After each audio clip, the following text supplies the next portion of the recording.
Hello बेटा जी, जिस विद्यार्थी ने ये वीडियो देखना शुरू किया है, जो भी मेरा वीडियो देख रहे हैं, प्लीज एक बार 10 मिनट तक इस वीडियो को देखिए। आप और भी वीडियो देखते हो, एक बार 10 मिनट देखिए, स्किप करने की बजाय इस चीज को समझिए। आज का जो अपना मुद्दा है वो बड़ा ही जबरदस्त है और मैं इस चीज में मतलब एक बात करना चाह रहा हूं और आप इस चीजों की तरफ मैं ध्यान आकर्षित करना चाह रहा हूं। और वो अपना मुद्दा है जिसका नाम है लाइब्रेरी। लाइब्रेरी, ठीक है ना। क्या लाइब्रेरी को चूज करना, क्या लाइब्रेरी में पढ़ना क्या सफलता की निशानी है, या आप असफलता की ओर दौड़ रहे हो? लाइब्रेरी में किन बच्चों को पढ़ना चाहिए और किन बच्चों को नहीं पढ़ना चाहिए? क्या लाइब्रेरी चुनकर आपने बहुत बड़ी गलती तो नहीं कर दी है, या आपने लाइब्रेरी चुनकर अपनी जिंदगी बनाई है? इन्हीं सब मुद्दों पर बात करने के लिए मैं आज आया हूं। मेरा YouTube चैनल है अभिज्ञान सर चायबासा। 10 मिनट इन चीजों को देखिए और अपने आप में डिसाइड कीजिए क्या आपने ये चीजें चुनने में कहीं गलती तो नहीं कर दी है, क्या आपका समय तो बर्बाद नहीं हो रहा है, क्या आपने सही चुना है, क्या वास्तव में आपके लिए ये अच्छी चीज है? तो चलिए इसी मैटर पे हम आज बात करते हैं। अपने मुख्य पॉइंट कौन कौन से हैं ये मैं आपको बता देता हूं। देखिए बेटा जी, आज हमें लाइब्रेरी चुनने का कारण क्या है, लाइब्रेरी हम क्यों चुने, लाइब्रेरी में हम क्यों पढ़े, उसका कारण क्या बगैर। काफी बच्चों से मैंने बातचीत की है, काफी चीजें मैंने देखी भी हैं। तो मेन मुख्य चीजें कौन सी जिसमें लाइब्रेरी चुनने का कारण है? तो विद्यार्थियों ने पहला कारण बताया कि लाइब्रेरी में सर पढ़ने से एक माहौल बनता है, वहां पर काफी बच्चे पढ़ते हैं, उनको देखकर हम मोटिवेट होते हैं कि अगर ये बंदा 4 घंटे पढ़ता तो हम क्यों नहीं पढ़ सकते। वहां पर पढ़ाई का पूरा माहौल मिलता हमें, इसलिए लाइब्रेरी में पढ़ना अच्छा है। Very good. दूसरा कारण उन्होंने ये बताया कि लाइब्रेरी के अंदर जाने का एक कारण ये भी सर, क्योंकि आजकल घर के अंदर इतना डिस्टर्बेंस हो गया है आर्थिक स्थिति को लेके या सामाजिक स्थिति को लेके। तो घर में जैसे मम्मी पापा का झगड़ा होना, भाई बहनों की बातें चीतें होनी, आपस में किसी न किसी बात के लिए मतलब कुछ ना कुछ मुद्दा उठ जाना, तो हम वहां पर कॉन्सेंट्रेट नहीं हो पाते हैं। हम पढ़ते हैं, अचानक पापा ने बोल दिया कि जा बेटा मार्केट से सामान लेके आ, तो हमें जाना पड़ता है। अगर नहीं माने तो पापा धोएंगे हमें, और चले गए तो हमारी पढ़ाई डिस्टर्ब होती है। ठीक है, तो घर के अंदर हम अच्छी तरह से मैनेज नहीं कर पाते हैं, और जो चीज हम घर में 2 घंटे में पढ़ते हैं, लाइब्रेरी में हम 4-5 घंटे के अंदर मतलब पूरा सिलेबस कवर करने की कोशिश करते हैं। यानी कि लाइब्रेरी में हम घर के अंदर हम 2 घंटे पढ़ते हैं तो उब जाते हैं, ऐसा लगता है कि हाँ बस हो गया है। जबकि लाइब्रेरी में 4-5 घंटे 6 घंटे पढ़ते हैं तो ऐसा लगता है कि माहौल बहुत अच्छा है। ठीक है ना, पढ़ने में आनंद आता है। ये उन्होंने दूसरा कारण बताया। ठीक है ना। तीसरा कारण इन्होंने बताया नंबर 3, सर घर में अगर कोई मेहमान आ जाता है तो हमारे पास पर्सनल रूम नहीं होता। मेरा खुद का स्टडी रूम नहीं है घर में, तो हम थोड़े से क्या कि मिडिल फैमिली से हैं तो रूम नहीं बन पाते हैं। तो घर में मेहमान आते हैं तो मेहमान जिस रूम में बैठते हैं वहां हम नहीं पढ़ पाते, तो मेरा दिन खराब होता है और यह लगता है कि क्यों ना हम लाइब्रेरी ज्वाइन कर लें। तो मुख्य रूप से 3 चीजें बताएगी। चौथी चीज जो मेरी नजर में है, जो मुझे लगता है, चौथी चीज एक ये भी है कि बच्चे अधिकतर यूट्यूब से जुड़े हुए हैं। यूट्यूब पे अलग अलग कोचिंगों के इंटरव्यू भी आते हैं, जो टॉपर्स होते हैं उनके इंटरव्यू आते हैं, और उनसे एक सवाल पूछा जाता है कि क्या आपने लाइब्रेरी और घर में दोनों में से कहां आपने पढ़ा? तो अधिकतर बोलते हैं कि हमने लाइब्रेरी पढ़ा, किसी ने बोला हम घर पे रह के तैयारी की। तो जिन विद्यार्थियों ने, टॉपर्स ने अगर ये बोला है कि मैं लाइब्रेरी में पढ़ के खूब पढ़ाई की हूं और उसी की बदौलत हमने टॉप किया है, तो बच्चों के दिमाग बैठ गई कि लाइब्रेरी ज्वाइन करने से हम भी टॉप कर सकते हैं। यह चौथा कारण हो सकता है। ठीक है ना। और 5वां कारण यह है कि घर पे, जो मेरी नजर में है, घर पे अगर कोई बच्चा पढ़ता है तो 2 घंटे पढ़ने के बाद उसके मन में ऐसा फील होने लग जाता है कि बस हो गया इनफ। फिर वो क्या करते हैं कि अपने यूट्यूब चैनल से गाने देखते हैं, मस्त मस्त गाने, और उसमें वो 2 घंटे की बजाय पढ़ाई में 2 घंटे, रील्स के अंदर 5 घंटे बैंड बजा देते हैं।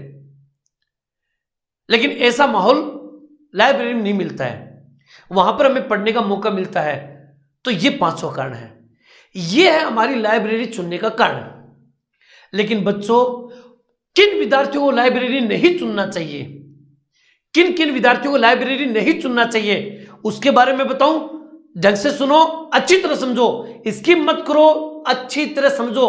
मुझे विश्वास रखना, ये बातें आपके बहुत काम लायक होंगी और आप भविष्य में मतलब डिसीजन लेने में कामयाब होंगे कि हमें लाइब्रेरी जाना है या नहीं जाना है। क्लियर? लाइब्रेरी नहीं जाना, किन विद्यार्थियों को लाइब्रेरी नहीं जाना चाहिए, नहीं चुनना चाहिए उनको, कि लाइब्रेरी उनके लिए अच्छा नहीं है।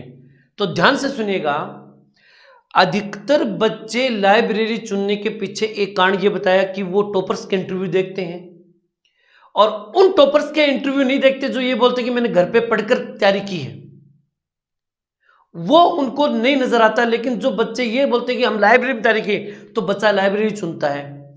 बड़े बड़े यूट्यूब चैनल्स हैं, जो भी यूट्यूब चैनल है उनमें क्या है कि जितने बड़े यूट्यूब चैनल सब सिटियों में, बड़े बड़े शहरों में है, तो वो शहर का माहौल देखकर वो अध्यापक बोलते हैं कि आपको लाइब्रेरी चुनना एक अच्छा साधन है। उनका कहना गलत नहीं है, वो ठीक बोलते हैं। लेकिन मेरे बच्चों सुनो, सबसे पहला कारण, जो विद्यार्थी गांव में रहता है और जो मतलब शहर के पास में गांव है, गांव में रहता है, उसके पास अच्छा माहौल है, फिर उस विद्यार्थी को लाइब्रेरी ज्वाइन नहीं करना चाहिए। उसको एकांत आराम से मिल सकता है, उनको लाइब्रेरी ज्वाइन करने की क्या जरूरत है। नंबर 2, दूसरी बात, बच्चे के दिमाग में बात बिठा दी जाती है कि लाइब्रेरी ज्वाइन करोगे तभी सिलेक्शन होगा, लाइब्रेरी में अच्छा पढ़ सकते हैं, तो इसलिए जानबूझ के घर पे पढ़ने की कभी कोशिश ही नहीं करते। अगर घर का माहौल अच्छा है, घर पे आपको डिस्टर्बेंस करने वाला कोई है ही नहीं, तो लाइब्रेरी की क्या जरूरत है भाई, घर पे पढ़िए मस्त। आपको घर पे पढ़ना चाहिए अगर माहौल अच्छा तो, क्योंकि घर जैसी सुविधा कहीं नहीं है अगर घर का माहौल अच्छा है। तीसरी बात, अगर मान लीजिए कोई बच्चा गांव से आके शहर के अंदर रूम लेके रहता है, और रूम लेके रह रहा है और रूम के अंदर 2 ही जने रहते हैं, अगर रूम में 5-6 लड़के हैं तो हो सकता है कि सबका माइंड एक जैसा नहीं होता है, सब कोई पढ़ने के लिए आता है, कोई टाइम पास करने के लिए आता है, तब मैं कहूंगा कि वो वहां डिस्टर्बेंस करने तो लाइब्रेरी को चुनना चाहिए।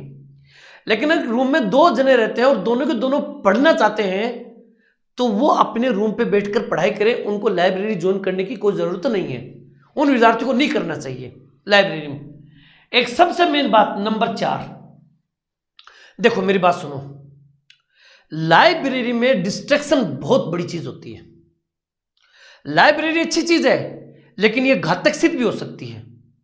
आप बोलो सर कैसे, क्या बात कर रहे हो आप तो लाइब्रेरी में कैसे डिस्ट्रैक्शन हो सकता है। नंबर 1, पहली बात, लाइब्रेरी में पढ़ने वाले सारे बच्चे एक एग्जाम की तैयारी नहीं करते हैं।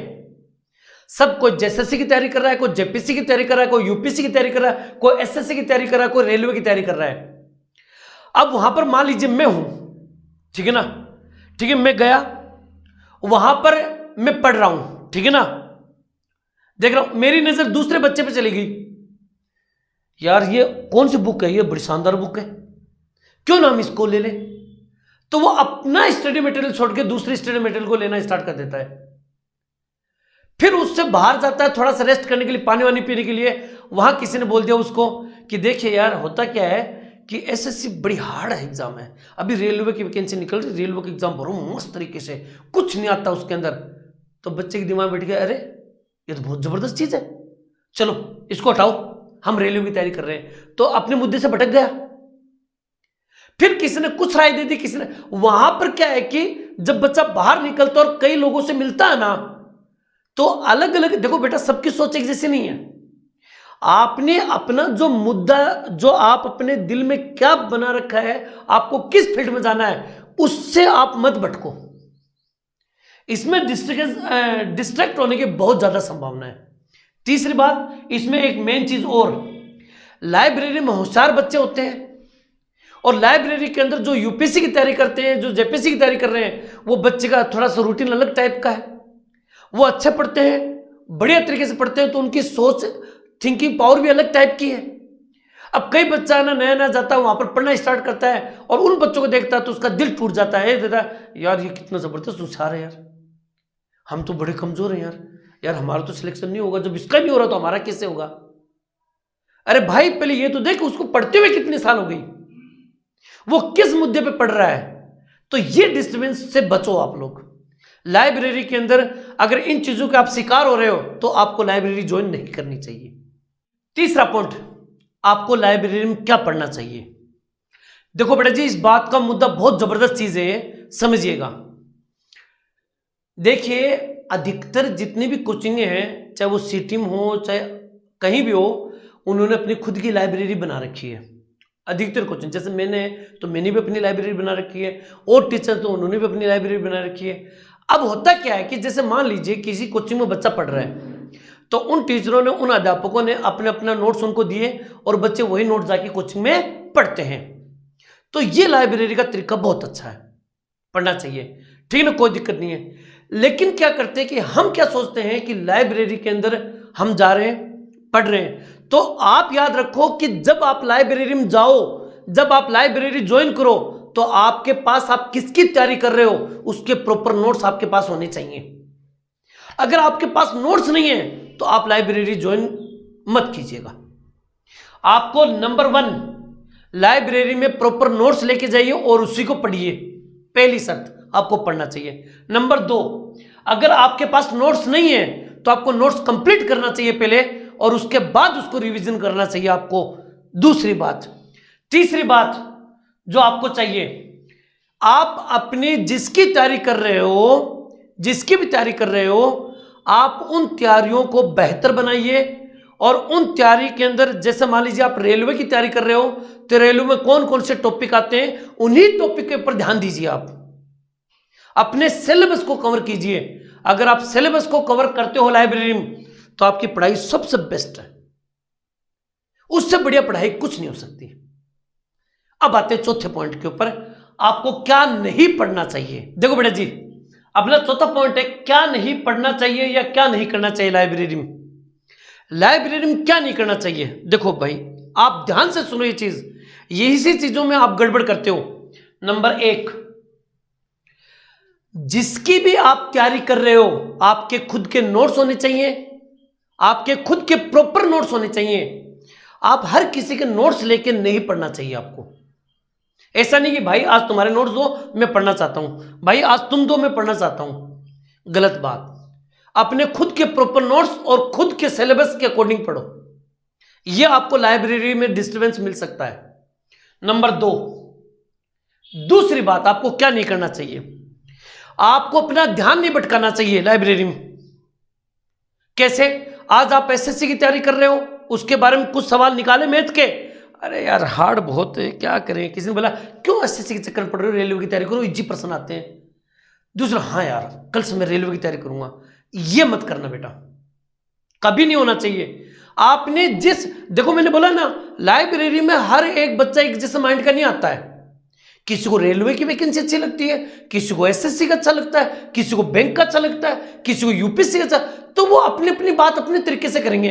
आपको क्या अच्छा लगता है, आप किसकी तैयारी करना चाहते हो, बस उसी पर फोकस करो, आपको उसी का मैटर पढ़ना चाहिए। समझो मेरी बात।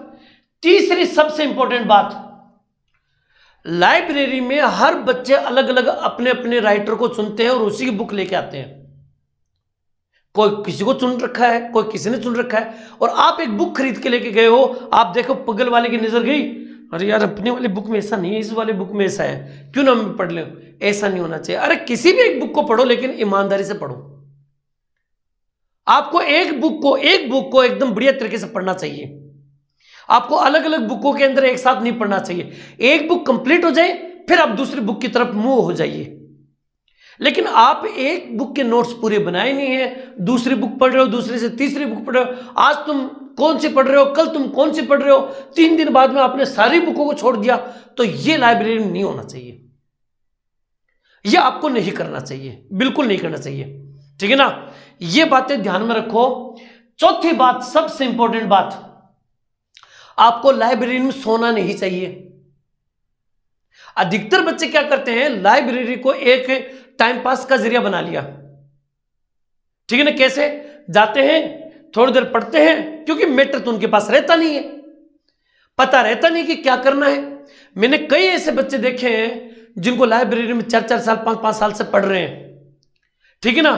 लेकिन उनका सिलेक्शन तो चलो होता नहीं होता वो एक अलग मैटर है, लेकिन उन्होंने क्या पढ़ा उसको खुद को नहीं पता। 5 साल में आप तैयारी करो लाइब्रेरी में बैठ के, 5 साल को गोली मारो, 2 साल अगर लाइब्रेरी कंटिन्यू आपने ज्वाइन कर रखी है और 2 साल आप पढ़ रहे हो फिर भी आपको कुछ नहीं आता है, इसका मतलब आपने सिर्फ टाइम पास किया है।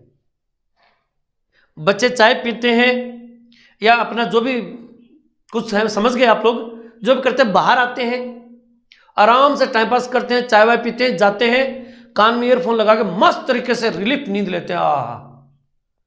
फिर हो सकता है हो खड़े फिर दूसरा वीडियो चलाते हैं। अरे भाई नींद ही आ रही है ना, तो आप किसी होटल का रूम बुक कर लो, आराम से सो लो वहां पर, या अपने घर वालों को बोल दो कि भाई मुझे डिस्टर्ब मत करो, मैं सोना चाहता हूं। लाइब्रेरी में आप जाके सोते हो तो ये गलत बात है, आपको सोना नहीं चाहिए, वो सोने की जगह नहीं है, आपको वहां पर पढ़ना चाहिए। अगर आप सो रहे हो तो आप इससे अच्छा कि बाहर आके थोड़ी देर टहल लो, नींद भगाओ फिर पढ़ो, रात को सो आराम से घर पे, क्या दिक्कत है। तो ये सोने वाला मैटर बहुत ही ज्यादा है और मोस्ट पॉपुलर मैटर है, समझे मेरी बात को। 5वीं वेरी वेरी इंपॉर्टेंट बात, जो बच्चे न्यू हैं जिन्होंने तैयारी करनी शुरू की है, मैं चाहता हूं कि उन बच्चों को डायरेक्ट लाइब्रेरी ज्वाइन नहीं करना चाहिए। क्यों नहीं करना चाहिए? उनके पास प्रॉपर कोई भी एक गाइडेंस नहीं है, ना उनके पास सिलेबस है। अगर कोई ये कहता है कि नहीं सर वहां पर भाई लोग होते हैं या दीदी लोग होती हैं वो हमें गाइड कर देती हैं, मैंने क्या बोला है, सभी की सोच अलग होती है, सभी का मकसद अलग है, सभी की वैकेंसियां मतलब किस फील्ड में जाना चाहता है उनके तरीके अलग हैं। आपका क्या तरीका है वो आप ही जानते हो, आपको किसकी तैयारी करनी है आप उसी मैटर पे जाइए। तो पहले उसको अपने नोट्स कंप्लीट करने चाहिए, उसके बाद लाइब्रेरी को ज्वाइन करना चाहिए। तो आपको ये, अगर जो बच्चे न्यू हैं तो उनको किसी भी टीचर से, किसी भी कोचिंग से और किसी भी यूट्यूब चैनल से प्रॉपर पढ़ना चाहिए, अपने नोट्स कंप्लीट करने चाहिए, जिसकी वो तैयारी कर रहा है उसके बाद लाइब्रेरी को ज्वाइन करना चाहिए, या अपने लाइब्रेरी में बैठ के नोट्स भी बना सकता है, कोई दिक्कत नहीं है, लेकिन भटकना नहीं चाहिए अपने मुद्दे से। ये चीज आपको लाइब्रेरी में नहीं करनी चाहिए। ये जो अपना मैटर लास्ट एंड फाइनल है, इसको 5 मिनट या 2 मिनट आप ध्यान से सुनो, मैं सारी बातें दिमाग में फीड करता हूं आपके, देखो कैसे। अच्छी कोचिंग का चुनाव करना या अच्छे यूट्यूब चैनल का चुनाव करना, लाइफ की सबसे इंपॉर्टेंट चीज। अगर आपने अच्छी कोचिंग का चुनाव नहीं किया तो आपकी जिंदगी खराब, आपके टाइम खराब, आपका पैसा खराब। अगर आपने अच्छे यूट्यूब चैनल का चुनाव नहीं किया तो आपका टाइम भी खराब, पैसा तो चलो ठीक है खराब हो ना हो, लेकिन आपकी आंखें भी खराब। तो सर इसके लिए हमें क्या करना चाहिए? देखिए, सबसे मेन बात, एक तो नाम होता मजबूरी और एक नाम होता गरीबी, दोनों में अंतर होता है बेटा। गरीबी, सर हम कोचिंग में जाना चाहते हैं लेकिन हमारे पास पैसे नहीं है, सर हम कोचिंग में चले जाएंगे लेकिन घर वाले इतना अफोर्ड नहीं कर पाते हैं, ये होगी गरीबी। मजबूरी, सर मैं जहां पढ़ता हूं ना वो टीचर मेरा बहुत खास टीचर है, अगर मैं उसके यहां से दूसरे यहां जाएंगे तैयारी करूंगा तो बुरा मान जाएंगे, ये होगी मजबूरी। और दोनों में मैं आपको बता देता हूं बेटा जी, चाहे वो गरीबी हो चाहे मजबूरी हो, दोनों में नुकसान आपका है, दोनों में नुकसान आपका है। अब बात को समझिए ध्यान से। सबसे मेन बात, मैं कई बच्चों से मिलता हूं तो बच्चे बोलते हैं कि सर हम तैयारी कर रहे हैं। अब वो तैयारी क्यों कर रहे हैं उसके पीछे कारण सुनिए।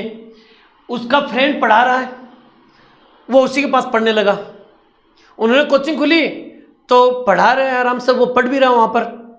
लेकिन मेरे बेटा तुम पढ़ तो रहे हो, कोई दिक्कत वाली बात नहीं है, आप किसी भी कोचिंग को चुनिए, कहीं भी इस पूरे इंडिया में किसी भी कोचिंग को चुनिए, आप उस कोचिंग को चुनिए जो आपको वास्तव में सफलता दिला दे, नंबर 1। नंबर 2, उस कोचिंग में टीचर वेल एजुकेटेड हो, जिनका प्रोफेशन हो, और टीचर उस लायक आपको तैयार कर सके। क्या उस टीचर के पढ़ाई हुई चीजें क्या एग्जाम में आ रही है? अगर वो पढ़ाई हुई चीजों के अंदर मात्र 5 ही सवाल आ रहे हैं तो वो आपको अच्छी तरह सफलता नहीं दिला पाएगा, चाहे वो किसी भी जॉब में हो। अगर उसके पढ़ाए हुए नोट्स एग्जाम में आ रहे हैं और प्रोफेशन टीचर है, और टीचर का उसका प्रोफेशन है कि वो कोचिंगों से जुड़े हुए हैं, पढ़ाते हुए मतलब उनको काफी एक्सपीरियंस है, उन कोचिंगों से जुड़िए, भले ही पैसे लगे, कई मैं यूपीएससी की कोचिंग दिखा दूं आपको, कई है, मैं नाम इसलिए नहीं लेना चाहता, कोई कहता है कि मेरी कोचिंग का नाम लिया तो आप मेरी कोचिंग का नाम लेकर ऊपर बढ़ना चाहते हो, इसलिए मैं नाम नहीं लूंगा। लेकिन कई यूपीएससी कोचिंग है जो ऑफलाइन क्लास चलाती हो, जिनकी फीस बहुत ज्यादा है, फिर भी बच्चे उसमें जा रहे हैं। क्यों? क्योंकि वहां पर अच्छे वेल एजुकेटेड टीचर है, नंबर 1, नंबर 2 अच्छी गाइडेंस है, नंबर 3 उनका तरीका अच्छा है, इसलिए बच्चे पैसे भी देते हैं और पढ़ते भी हैं। वहां पर मजबूरी नहीं दिखाते। अरे भाई आप मजबूरी दिखाओगे तो कब तक जी पाओगे? आपको अच्छा चुनना चाहिए, ये जिंदगी आपकी है, एक दिन ये समय निकल जाएगा, ना तो टीचर रहेगा ना आपकी मजबूरी रहेगी तो बेरोजगारी रहेगी तो किसी न किसी दुकान पे, कपड़े की दुकान पे, ठेले की दुकान पे आप काम करते मिलोगे। दूसरी बात, गरीबी। भाई कोई भी माँ बाप हो, चाहे कितने भी गरीब हो, वो अपने बच्चों को पढ़ाने के लिए पैसे देने के लिए तैयार है। स्कूलों के इंग्लिश मीडियम, हिंदी मीडियम में 20-20, 30-30 हजार रुपए दे सकते हैं वो बच्चे। तो किसी भी कोचिंग के अंदर जिसमें 800, 1000, 500 रुपए जो ले रहे हैं वो आराम से दे सकते हैं। गरीबी का बहाना मत बनाओ, उस चीज को निकलिए, उस चीज को समझिए। अब कई कोचिंग जैसे मान लीजिए कई कोचिंग ऐसे जो 1000 रुपए लेती है, कई कोचिंग ऐसे तो 300 रुपए ले रही है। बच्चे सोचेंगे 300 रुपए ले रही है, यार अपन तो यही कोचिंग करेंगे। करना भी चाहिए, पैसों को किसका डिमांड नहीं है, अगर पैसे बच रहे तो बचाने भी चाहिए। लेकिन क्या आप 300 रुपए में, 1000 रुपए में, किसी भी दोनों कोचिंग में उसी में पढ़िए जिनमें टीचर अच्छा पढ़ा सकते हैं, आपके सपनों को पूरा करवा सकते हैं, उनके पढ़ाए हुए नोट्स काफी एग्जाम में आते हैं। कई बच्चे क्या करते हैं, मैं तो लगभग ये माहौल आप कस्बे में बोल सकते हो, ये माहौल आप गांव में बोल सकते हो, ऐसा माहौल चल पड़ा है कि जो है वो अपना रोजमर्रा की जिंदगी में जीने के लिए कुछ बच्चों को इकट्ठा करके पढ़ा रहे हैं। तो मेरी बात सुनिएगा, आप पढ़िए, कोई दिक्कत नहीं, अगर वो अच्छा पढ़ाने वाला, गाइड देने वाला तो कोई दिक्कत नहीं है। लेकिन अगर अच्छा गाइड नहीं दे रहा है और आपको पढ़ा नहीं पा रहा है तो आपको उससे चले जाए, भले मैं ही क्यों ना हो, कोई भी टीचर हो चाहिए, आपको उससे चुनना चाहिए जो आपको अच्छे गाइडेंस दे सके। अरे बेटा ये टाइम आपके पास दोबारा नहीं आएगा, ये वैकेंसी क्या पता दोबारा आएगी नहीं आएगी, चुनो अच्छा और अच्छा पढ़ो, पैसे एक बार लगाओ लेकिन चुनो अच्छा। आप जिस कोचिंग में जा रहे हैं वहां पर देखो कि उस अध्यापक से पूछो क्वेश्चन, क्या वो उनका जवाब दे पा रहे, क्या पेपर में आए हुए एग्जाम को सोल्व करवा के देखो उन टीचरों से कि सर मुझे नहीं आ रहा है, एक बार बताइए, क्या वो वास्तव में उनको बता पा रहे। तो ये चीजें है ना, ये चीजें आपको समझनी चाहिए। विशेष करके जो एसएससी रेलवे की तैयारी करने वाले बच्चे हैं वो इस जाल में बहुत बुरी तरह फंसते हैं। यूपीएससी की तैयारी करने वाले बच्चों में मैच्योरिटी होती है, जेपीएससी की तैयारी करने में मैच्योरिटी होती है, वो समझ लेता है कि कौन अच्छा कौन बुरा है, वो तो। अब रही बात यूट्यूब चैनल की, ये तो ऑफलाइन क्लास की बात होगी। यूट्यूब चैनल, अरे भाई लोगों, आप यूट्यूब चैनल, किसी भी यूट्यूब चैनल को पढ़िए लेकिन उसका पूरा कंटेंट पढ़िए। आप क्या करते हो, पहले दिन आप किसी एक यूट्यूब चैनल का वीडियो देख रहे हो, दूसरे दिन तो बहुत दूर की बात होगी, उसी दिन देखते अरे यार इसकी फोटो बड़ी आ रही, ये देखते हैं टिक, अरे यार ये नहीं, ये देखते हैं टिक। आप 1 घंटे में 40 वीडियो को देख चुके होते हो, फिर आपका माइंड घूम जाता है और आप बोलते हो चलो यार आज का हो गया, कल जाते हैं। सोच के देखो, घर वाले बोल रहे हैं कि हम लाइब्रेरी में बच्चे पढ़ रहे हैं, कोचिंग में पढ़ रहे हैं, लेकिन बच्चों ने क्या पढ़ा। आप पूरे दिन पढ़ने के बाद में एक मंथन करके देखो, क्या आपने जो पढ़ा वो आपको समझ में आया? आपने अपनी जिंदगी का कैरियर को बनाने के लिए जो आज पढ़ा वो सच में आपको समझ में आया?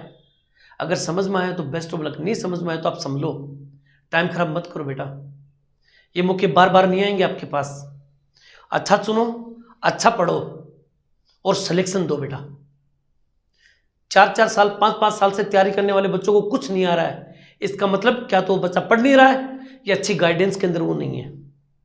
इन चीज़ों से बचिए और मैं यही कहूँगा कि पैसे जहाँ भी खर्च करें वहाँ करें जहाँ पर आपको उम्मीद हो, टाइम पास करने के लिए नहीं। एक बार पैसे लगेंगे लेकिन ज़िंदगी अच्छी बना लो बेटा। ओके, तो चलिए, बड़ी उम्मीद के साथ मैंने आपको चीज़ें समझाई हैं। आई होप कि ये बात समझ में आ गई होंगी आपके, और अगर नहीं समझ में आई तो भाई आपका कैरियर, आपकी ज़िंदगी, आपके पैसे आप जानो, आपका काम जाने। मेरा काम था बताना, समझाना, बाकी सोचना समझना वो आपके ऊपर है। आप देखो कि किस माहौल में आप पल रहे हो, क्या आप चाहते हो। मिलते हैं किसी नए वीडियो में नए मुद्दे के साथ, तब तक आप लोगों से अलविदा। जय हिंद, जय भारत बेटा। थैंक यू बेटा।